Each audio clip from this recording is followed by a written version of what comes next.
EY IVCA trend book has been launched, we move on to another presentation on the CEO survey, which is conducted by PwC. So PwC every year conducts this survey of top CEOs around the world. This year, they interviewed more than 4,000 CEOs across 85 countries, and around 75 of them were from India. We present findings of the survey on how Indian CEOs are thinking vis-a-vis global CEOs on four key parameters of growth, risk, decarbonization, and strategy.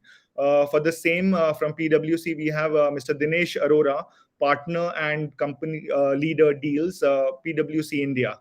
Can we have Mr. Dinesh Arora on stage, please? Hi, thank you for the introduction, Rohan, and happy Women's Day to all women participants. Thank you for inviting me to this session. What I am going to present to you over the next 20 minutes is the Global CEO Survey. It is a product that we do every year. We interview a lot of CEOs around the world. And these are some of the findings that we have found across industries, across the globe, across the size of companies. And we have compared them with how the Indian CEOs are thinking about the economy in the current year. So my request would be to put up the presentation, and then I can take you through the findings. Some of them are very interesting. Some of them, you may guess, you may have been able to guess otherwise. And this world keeps on changing. So let me tell you, this was done in October, November. And since then, a lot of things have changed. That time, there was no clouds of war. Now there are. So can I have the presentation, please?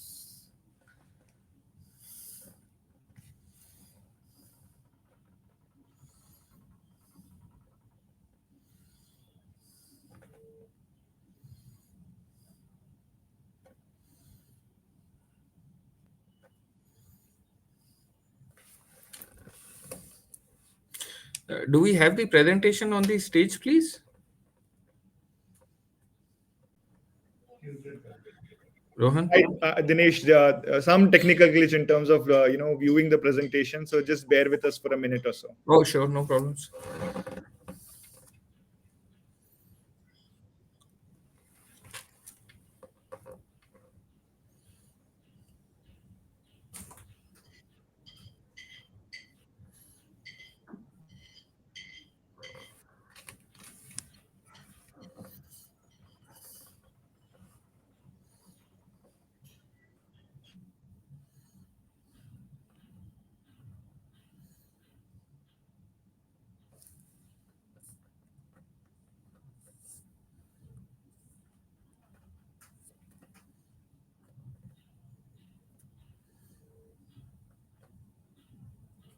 Okay, here we are. Thank you for setting this up.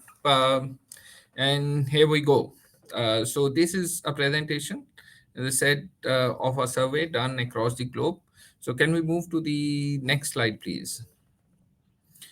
This is how I will cover the things. One is going to be the key findings, how they are spread across the four key matrices that we see. One is growth. The second is around risk.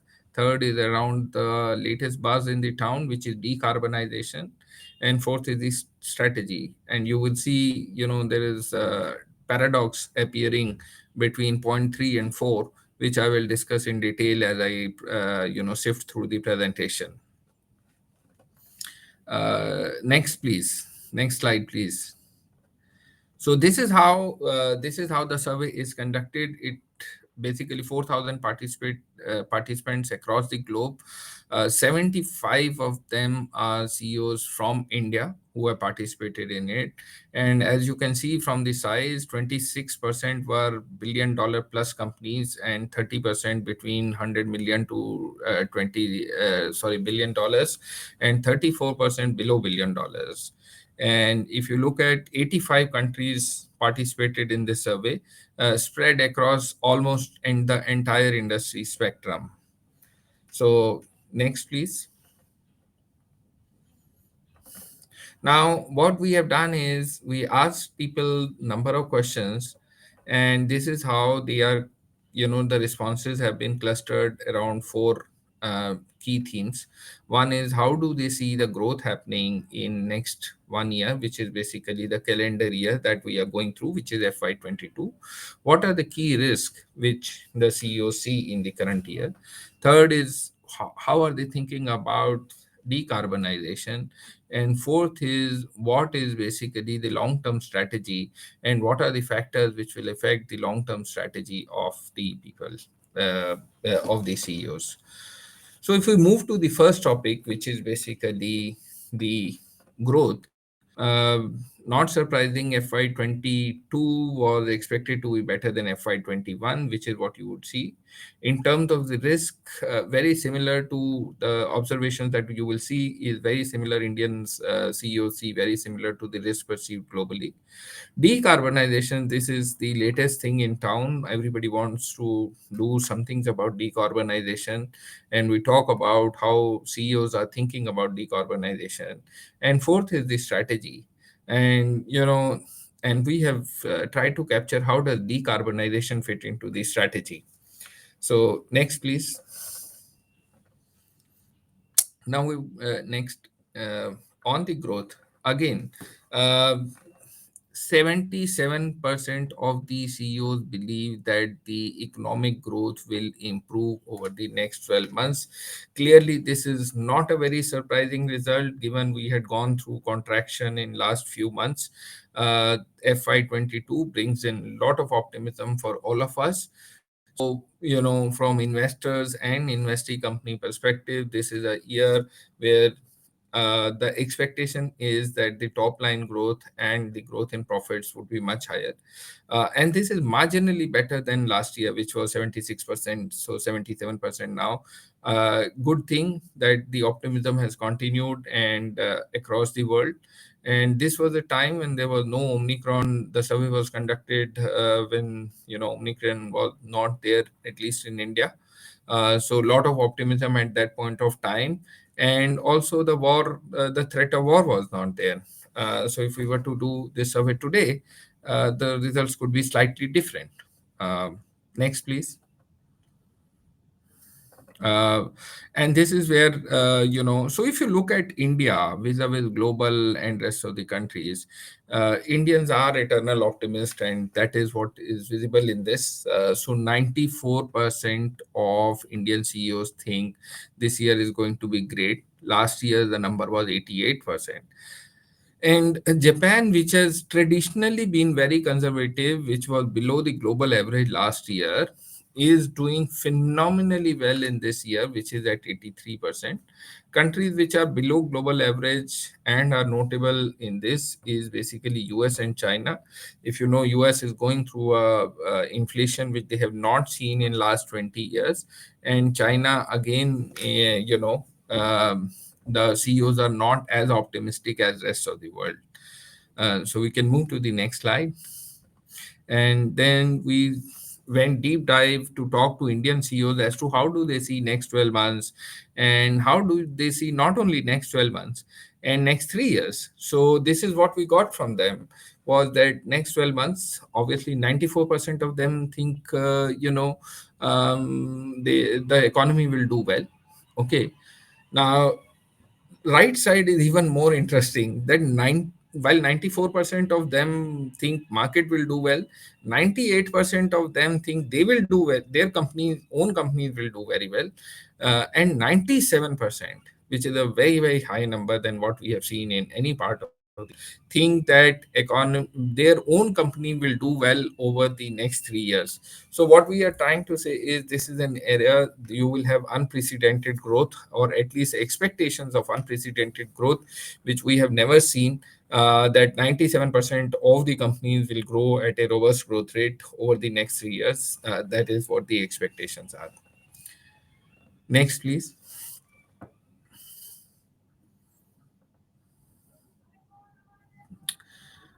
Can we move to the next slide, please? Okay.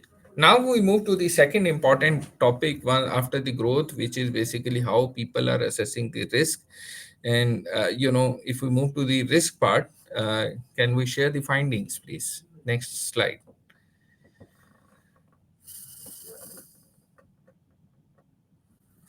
So again, nothing very surprising here. Health risk, given the past few months that we are coming with, they are top of the mind, whether it is India or globally. Now, India, 77% would perceive that the geopolitical conflict is the biggest risk. And at that point of time, the global leverage was 66%.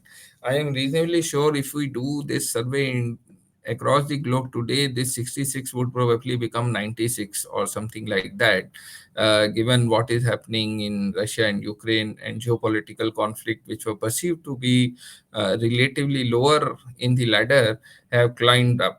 Now, some of the things which are permanent and people are paying full attention to is basically cyber risk, macroeconomic volatility. If you look at it, India, it was much lower than rest of the world, and this may be driven by US, which was seeing very high inflation rate at that point of time. And climate change actually comes in top five across India and uh, you know uh, uh, across India and globe.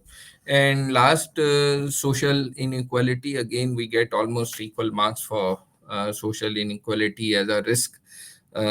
So that's where we are. The difference being on the geopolitical thing, but rest of it is almost very similar in India and across the globe. Can we move to the next slide, please? Okay. Now, how do these risks impact the companies? And for this forum, I think what is very important to say that raising capital, how does it get impacted?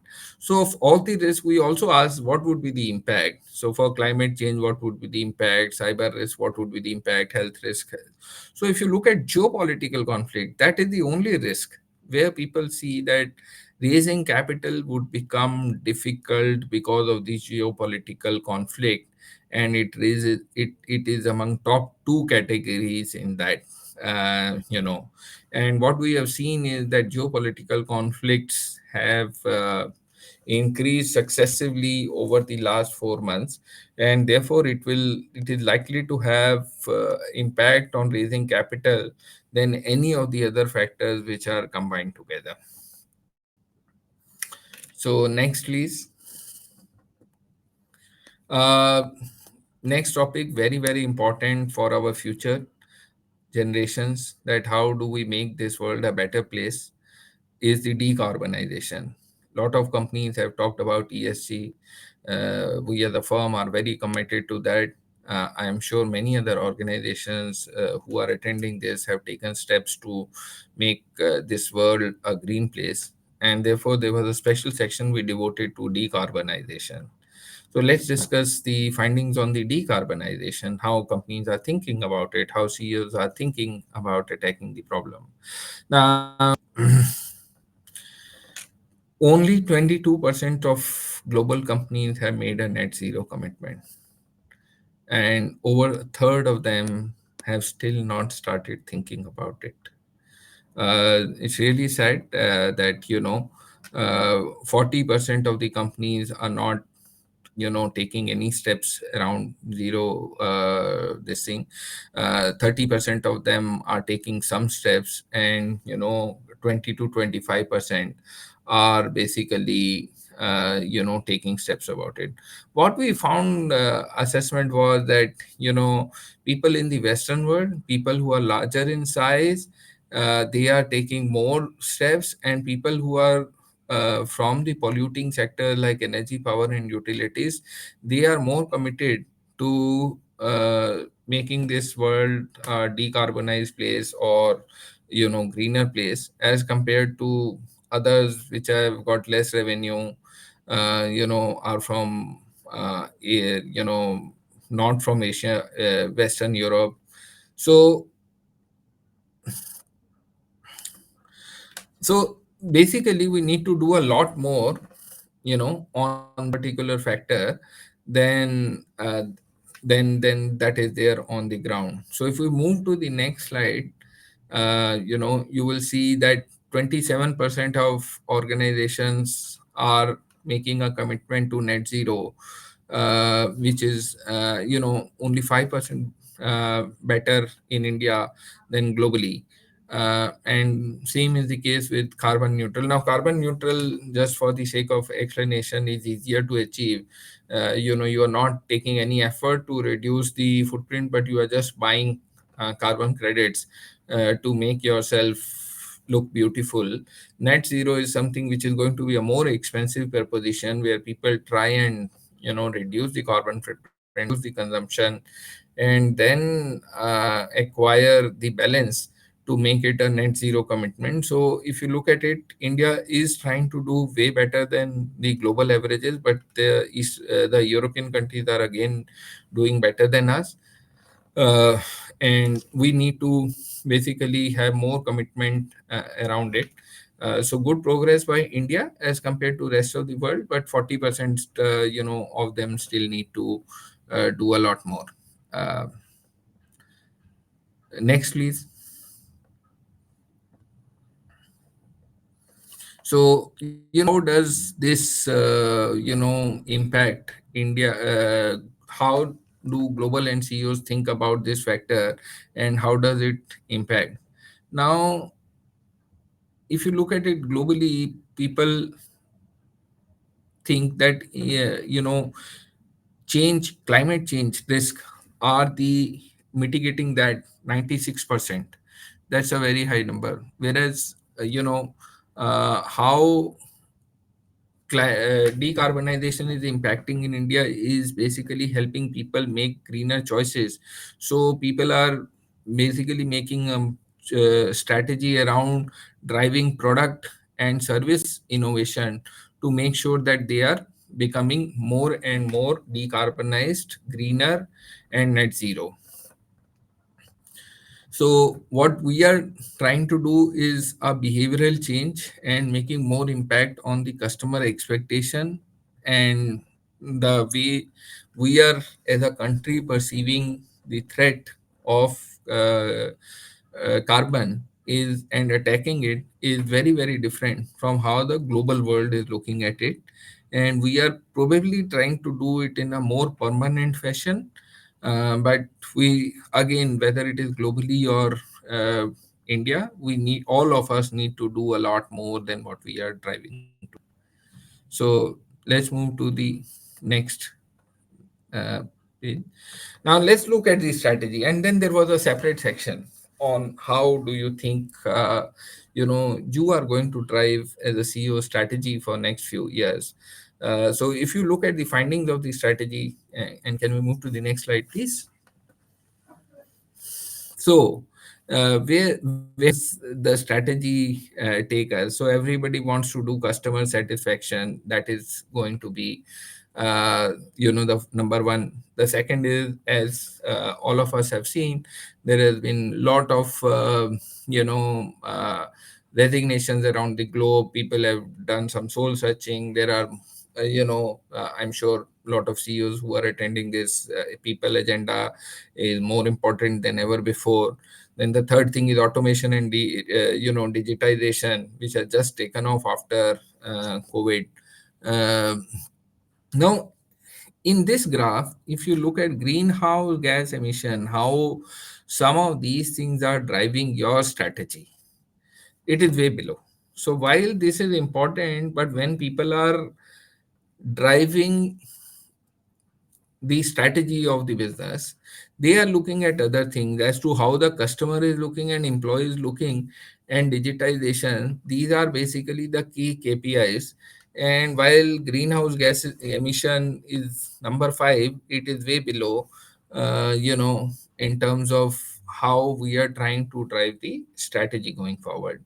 So until unless all this becomes like a mainline strategy, we would see very little change on the ground in terms of the ESG commitments, ESG on the ground.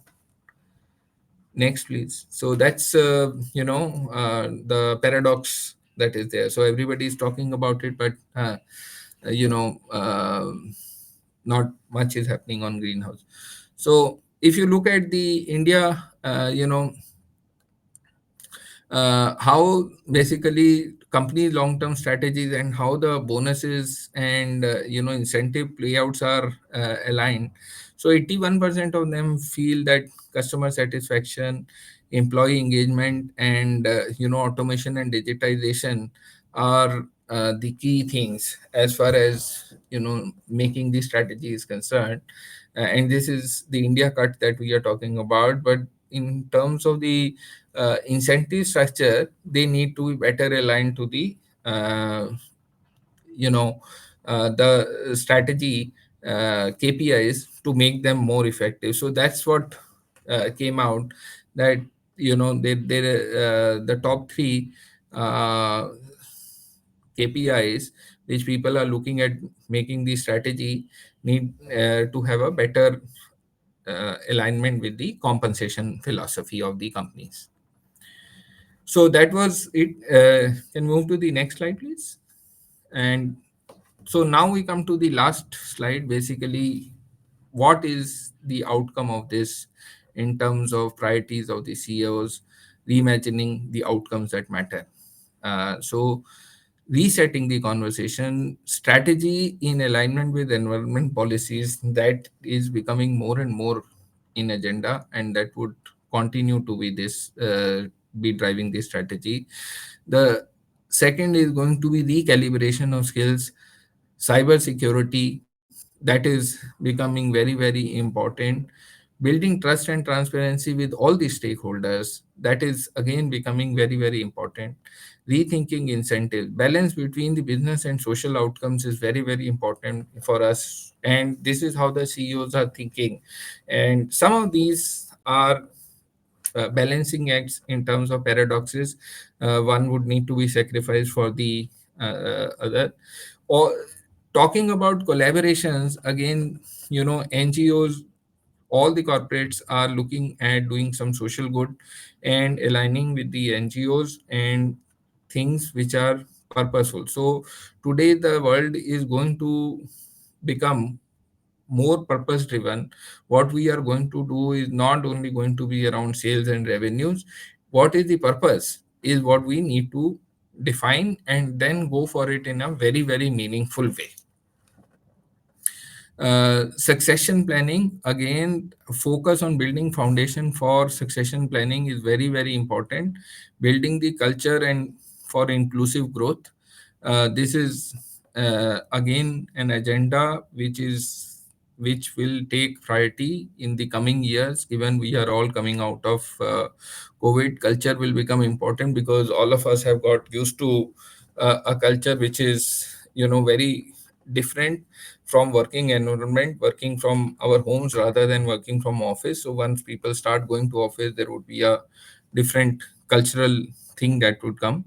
And reinventing the supply chain, what we have seen is a massive disruption to supply chains over the last few years, whether it was chip shortage, whether it was pandemic, and now latest is the war, which is impacting the supply chain.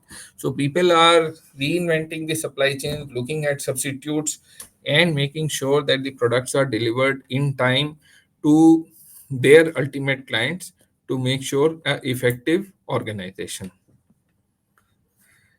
Next, please. So that would bring us to the end of the presentation. Thank you very much for listening to this. I hope you have found this to be insightful. We are there to help you think through many of the problems as CEOs and help you reimagine the future.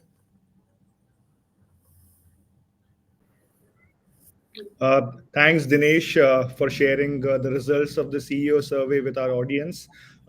It truly is a reflection of certain myths that the audience carries about some of the important topics which are going around in the world, specific to decarbonization, the geopolitical risks that we have, and we sure have a long way to go in terms of how our business leaders perceive, the priorities that they need to focus on for climate as well as for growth. So this was very interesting to understand, and thank you so much for sharing these views with us. Thanks. Thank you. Thank you.